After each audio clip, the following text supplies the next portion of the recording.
I was 15 when I had the worst night of my life.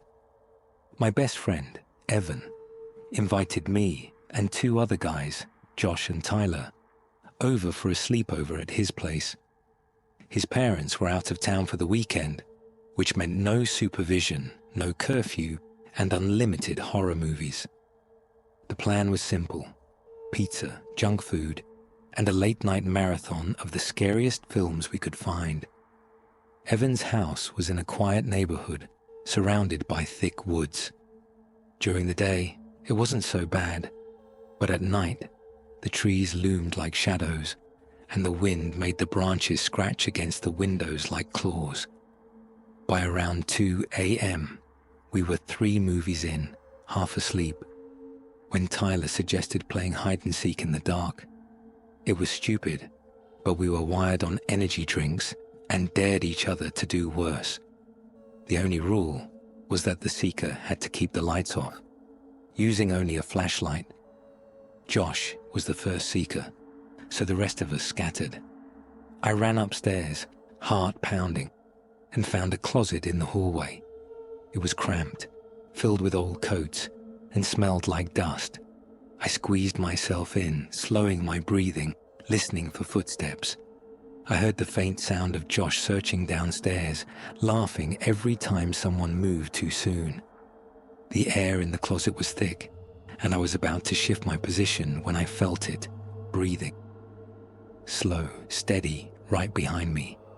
I froze. The closet was small, and I was pressed against the back wall.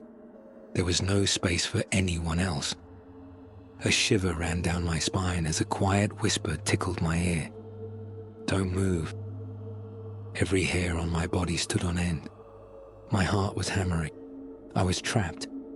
I thought maybe it was Evan or Tyler playing a joke, but the breath was too close, too real. My body refused to turn around.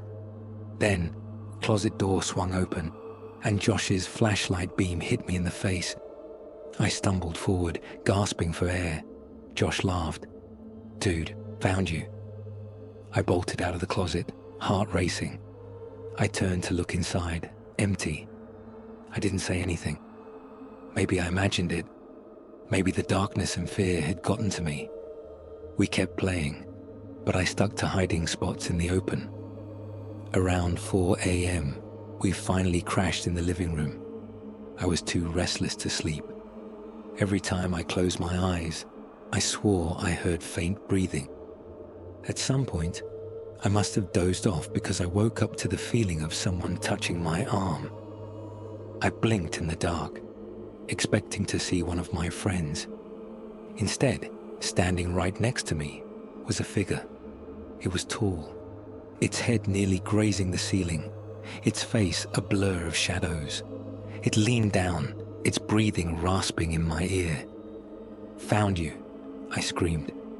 The room erupted as my friend shot up, startled. The lights flicked on, and I scrambled backward.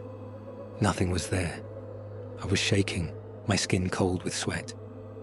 Evan stared at me, confused. "Dude, what's wrong?" I couldn't explain it. I didn't sleep the rest of the night. I kept my eyes open, staring at every shadow, every corner. When morning came, I was the first to leave. I told myself it was just my imagination. But as I stepped outside, I glanced up at Evan's bedroom window. Something was watching me. A tall, dark figure stood there, motionless. I never went back to Evan's house again.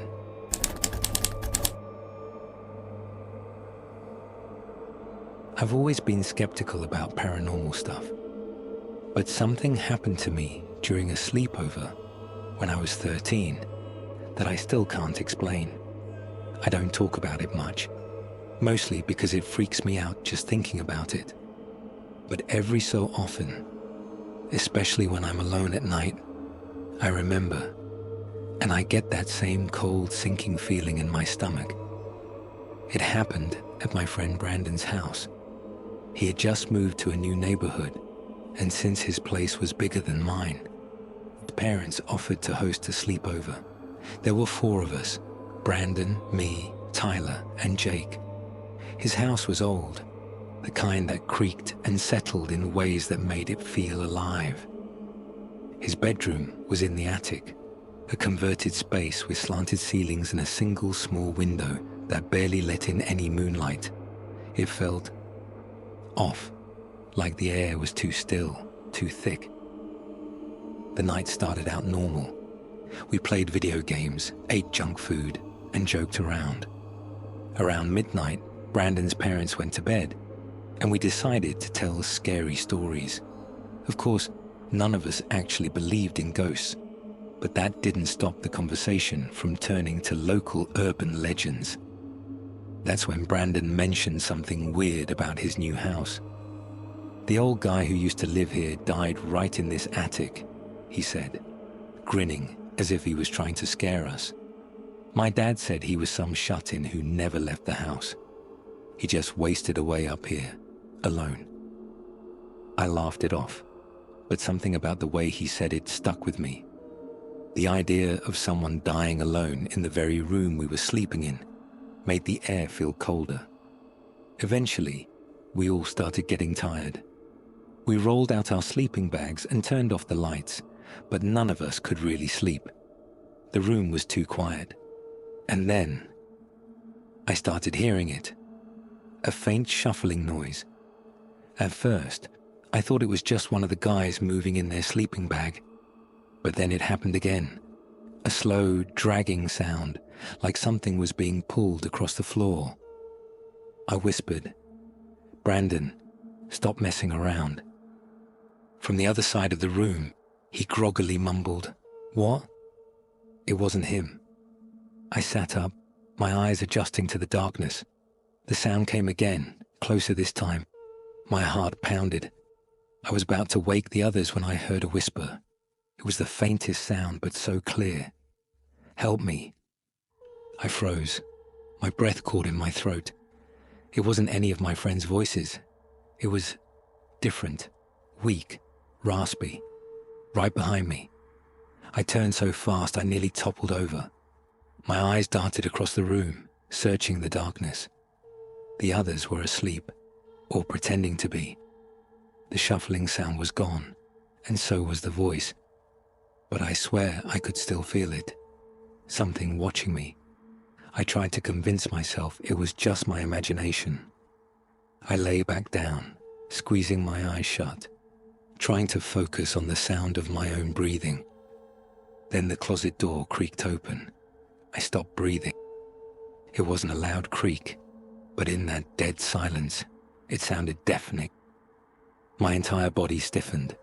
My mind raced with explanations. Maybe it wasn't shut all the way. Maybe the house was settling. But deep down, I knew better. And then, something stepped out. I didn't see it, not fully. Just the faintest hint of movement in the darkness, the kind that you barely register but feel in your bones. A shifting shadow, too tall and too thin to be human. I wanted to scream, to wake the others, but my voice was stuck in my throat. Then Jake sat up suddenly, gasping for air like he was drowning. The moment he moved, the shadow was gone, like it had never been there. Jake looked around in confusion, his breath ragged. I just had the worst nightmare," he muttered. I felt like someone was standing over me, whispering in my ear. I didn't say a word. I just lay back down, eyes open, waiting for the sun to rise. None of us talked about it the next morning. Not even Brandon. It was like we all knew, but saying it out loud would make it real. I never slept over at his house again. A few weeks later, his parents moved out. They never said why, but I heard my mum whispering to my dad about something Brandon's mum told her. They kept waking up to the sound of someone shuffling around upstairs, and every time they checked, the attic closet would be open.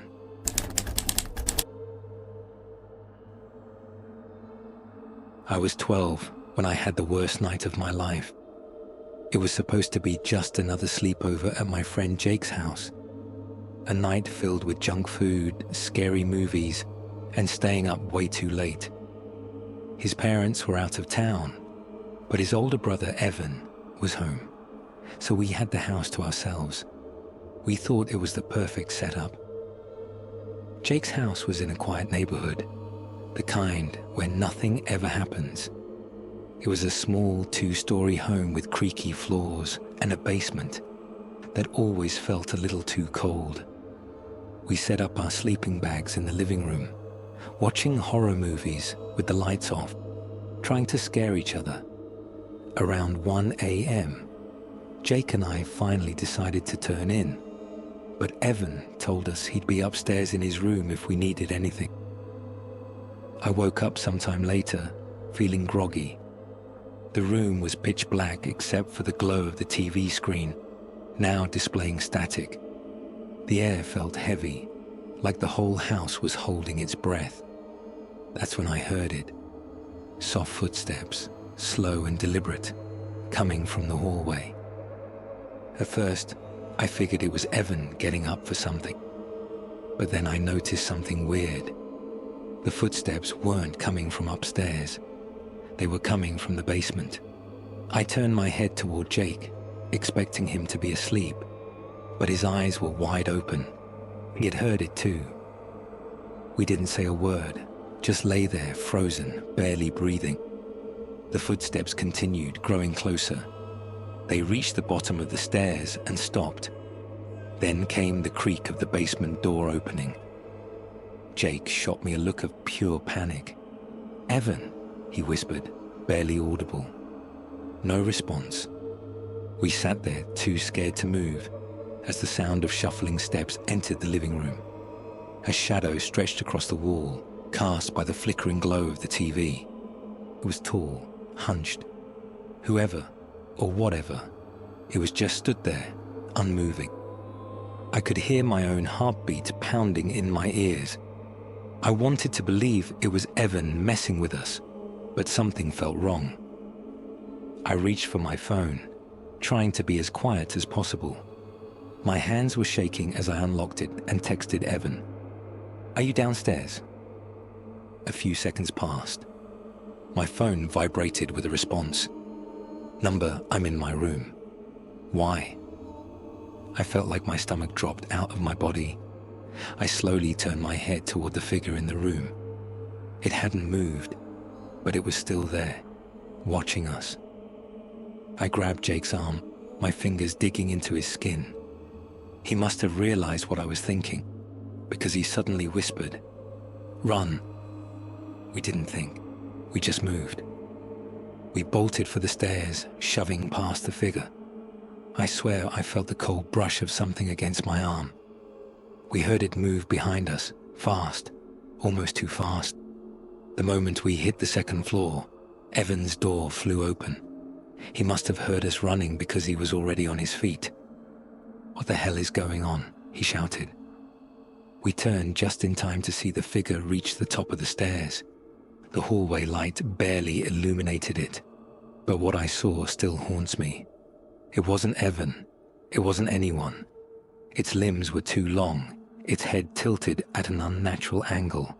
Its mouth, God, its mouth, was just an open, gaping black hole, like it had been stretched too far.